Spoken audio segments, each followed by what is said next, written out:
सभी चिकित्सक गणों को नमस्कार।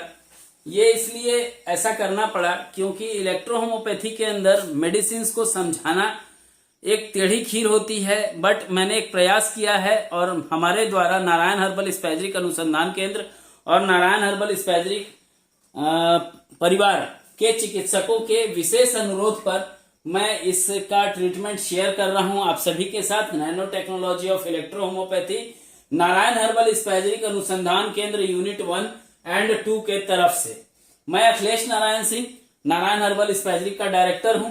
आप सभी इसके ऊपर ध्यान दीजिएगा। अभी तक हमने सारे चीजों के तथ्यों को समझ लिया, बट ट्रीटमेंट के अंदर हमको बात करना है, इसलिए इस ट्रीटमेंट को समझना भी जरूरी है।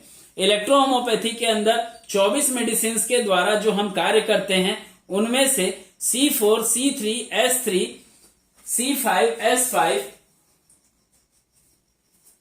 C2, S6, C6, C17, S10, A2, F2, GE, BE, RE, APP, WE और P2। यहाँ ऑप्शनल में C10, C15 और YE का उपयोग भी किया जाता है कभी कभी किसी किसी अवस्था में। स्पेशल कैंसर का जो प्रोडक्ट है NH स्पेशल कैंसर, ये किसी भी प्रकार के लिम्फ नोड्स, जो कैंसर के लिम्फ नोड्स होते हैं, उसको तोड़ने में सक्षम है। दूसरी मेडिसिन NH ब्रेस्ट कैंसर 1, जिसको NH ब्रेस्ट मेलिगेंट नाम दिया है, इसमें मेलिग्नेंट नहीं लिखा है, NH ब्रेस्ट मेलिगेंट जो नाम दिया है 1 वो, और NH ब्रेस्ट मेडिसिन जो ब्रेस्ट मेलिगेंट जो है 2, ये दोनों मेन मेडिसिन है। इसका सपोर्ट करती है ल्यूकीमिया स्टॉपर, इसका सपोर्ट करती है tissue malignant, NH tissue malignant. दूसरी चीज है इसके अंदर मेडिसिन NH ल्यूकीमिया स्टॉपर है, जो सड़न गलन को घटाने का कार्य करती है, आरबीसी के पार्ट को स्ट्रॉन्ग करती है। दूसरी चीज है ल्यूकीमिया मेलिगेंट। ल्यूकीमिया मेलिगेंट तब दिया जाता है जब ऐसी अवस्था हो जिसमें WBC फ्लक्चुएट हो रहा हो। वहां पे WBC में अगर कोई ऐसी अवस्था थी जिसमें मैंने बताया था कि WBC कैंसर के अंदर क्या ब्लड के अंदर घुस करके क्या करता है, तो उस कंडीशन में हमें मेलिगेंट ल्यूकीमिया मेलिगेंट देना होता है। अगर ऐसी अवस्था आती है कि हार्मोनल डिसबैलेंस करना, हार्मोनल को माइनस कर देना है जिससे कैंसर का ग्रोथ रुक जाए, तो वहां पे D9 देना होगा। गायनिक टोन D3 बेस का D9 देना होगा। डोज होगा 1 to 2 ड्रॉप। 1 ड्रॉप होगा तो 16 टाइम्स, 2 ड्रॉप होगा तो 8 टाइम्स देना होगा। मेडिसिन कितने दिन जाएगी? 600 ड्रॉप मेडिसिन होती है। ठीक है, पेशेंट को भी आसान होगा और देने वाले को भी आसान होगा, सस्ता ट्रीटमेंट हम लोग कर सकेंगे। ऐसी एक अवस्था आती है जिसमें मेलिगेंट सार्कोमा होता है। सार्कोमा मेलिगेंट आता है, 9वां प्रकार मैंने समझाया था, आप लोग अगर ध्यान दिए होंगे तो। सार्कोमा मेलिगेंट का जो प्रोडक्ट है उस जगह पे चलाया जाता है। जब लगे कि ब्रेस्ट कैंसर स्प्रेड हो रहा है, फैल रहा है, तो उस अवस्था में फैलता कहां है? फैलता है पहला लंग्स में। तो लंग्स में अगर फैल रहा है तो NH नो स्प्रेड मेडिसिन अपने आप में कंट्रोल कर देगी।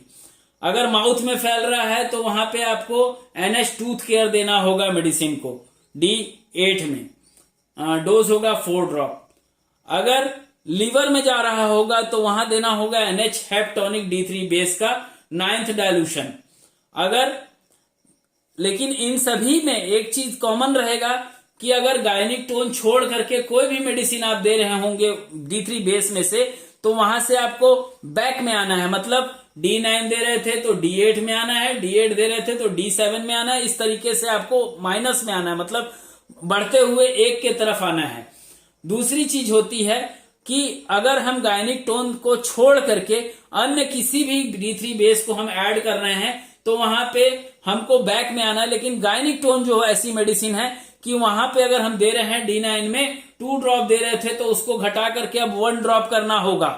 1 ड्रॉप दे रहे थे तो उसमें फिर पानी की मात्रा बढ़ा करके उसको और डायलेटेड करनी होगी, और जितनी मात्रा हम पी रहे थे उतनी ही मात्रा को हम डायलूट करके पिएंगे। इसमें ब्रेस्ट कैंसर के अंदर पैलेटिव प्रोडक्ट का अहम रोल प्ले है। जब लगे कि कैंसर ब्रेस्ट कैंसर 1, 0 या 2 तक आया है, तो उस कंडीशन में ब्रेस्ट सीए कॉम्प्रेस या ब्रेस्ट पैलेटिव केयर को यूज कीजिएगा।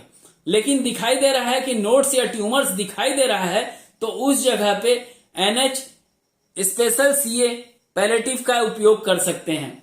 इसमें एक मेडिसिन है एनएच मैलिग्नेंट और ट्यूमर पैलेटिव प्रोडक्ट है, पैलेटिव प्रोडक्ट है, तो उस चीज को भी आप वहां पे इस्तेमाल कर सकते हैं। जहां पे डिजीज दिख रहा है कि लीवर के वजह से आया है, तो वहां पे एनएच स्पेशल कॉम्प्रेस चलाना अनिवार्य है। ठीक है, तो इसी के साथ मैं विराम चाहूंगा, लेकिन पहले मैं बता दूं इसका जो डोज होगा वो 2 ड्रॉप 8 टाइम्स होगा। हर 15 दिन पे इसके डोज को 1 ड्रॉप गेन करना होगा। लेकिन अगर ऐसी अवस्था है कि नहीं, पेशेंट 2 ड्रॉप में एग्रेवेट हो जा रहा है, ऐसा लग रहा है, तो एग्रेवेट नहीं कराना है पेशेंट को, 1 ड्रॉप 16 टाइम्स कर दीजिएगा। लेकिन ये अगर अवस्था बढ़ते बढ़ते बढ़ते आपने 2 ड्रॉप दिया, 3 ड्रॉप दिया, 4 ड्रॉप दिया, 5 ड्रॉप दिया, अब जब 5 ड्रॉप पे आ गए हैं तो इस बात का ध्यान दीजिएगा कि 5 ड्रॉप जा रही है बॉडी के अंदर, कितने टाइम्स जा रही है, 5 टाइम्स जा रही है। तो 5 टाइम्स जब बॉडी के अंदर जा रही है, तो बॉडी के अंदर जो डोज जा रहा है वो 25 ड्रॉप्स का जा रहा है, जो कि डोज हम दे रहे थे। जैसे जैसे इसके डोज गेन करते जाएंगे वैसे वैसे 4 टाइम्स तक ही आकर के रुक जाएगा। और डोज के अंदर जो मेडिसिन होगी 10 ड्रॉप, 15 के बाद 17, 19, 20, 21, 22, इस तरीके से ड्रॉप बढ़ाते जाइएगा, तभी रिजल्ट मिलेंगे और बहुत अच्छे उम्दा रिजल्ट मिलेंगे। तो इसी के साथ मैं नारायण हर्बल स्पेशलिस्ट का डायरेक्टर आप सभी से आज्ञा चाहूंगा, क्योंकि इसके अगर संबंध में अगर आपको प्रोडक्ट चाहिए तो 400 ईच के हिसाब से आप ले सकते हैं। इसकी जो एमआरपी है, चाहे वो ब्रेस्ट कैंसर की हो, पैलेटिव मैलिगेंट्स की हो, सभी प्रोडक्ट्स 1499 की एमआरपी पे हैं। 10 के साथ 2, 5 के साथ 1, और अगर किसी को लगता है कि नहीं मुझे पूरा कंप्लीट सेट चाहिए तो 85,950 रुपीज में परचेस कर सकता है। धन्यवाद। जय मेटी जी, जय इलेक्ट्रो होम्योपैथी, जय नारायण हर्बल, जय हो आप सभी की भी।